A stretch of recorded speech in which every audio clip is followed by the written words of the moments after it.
Okay, so in that last video, we went really in depth on how we wanted to customize a product. So now I'm going to show you guys my actual communication with a supplier in the past and how I got them to customize a product exactly how I want it. So I had the Solar Eclipse goggles, okay? And essentially the way we were assembling them, and we were doing multiple manufacturers and then assembling them in the United States ourselves.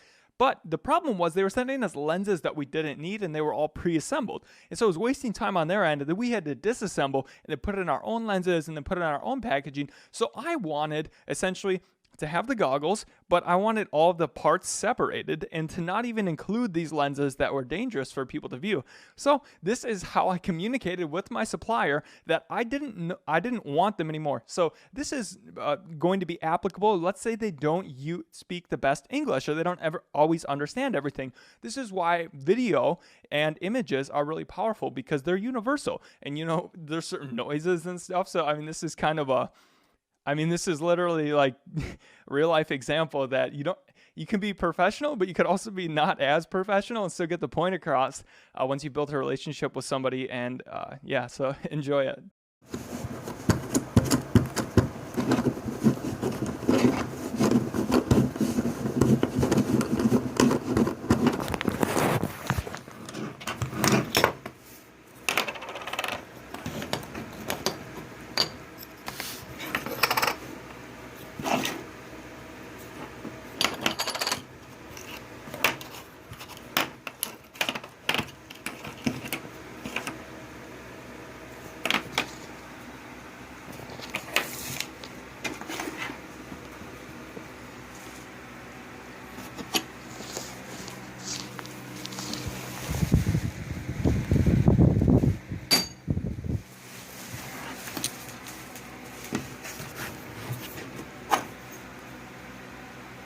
This is our own lens.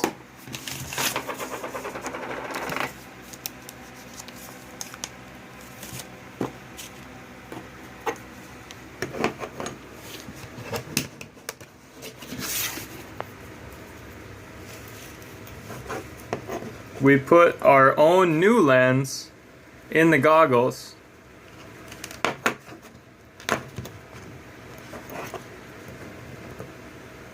And then we screw it back on.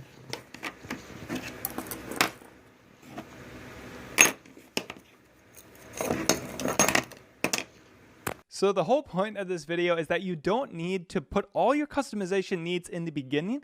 You just want to put enough of them so that you can vet the supplier, that they can actually do what you need, and then you can go back and forth in chat or video even like this to get your point across and see, to get it exactly done all the way. But you want to make sure that you confirm with them back and forth. And so we did images later, and then they showed me exactly what they were going to send me, and then that's how we agreed, by using images and examples instead of just words. Because words, you never know exactly what you're going to get, but if you see pictures or video, then it makes a lot of sense. So I hope you guys enjoyed.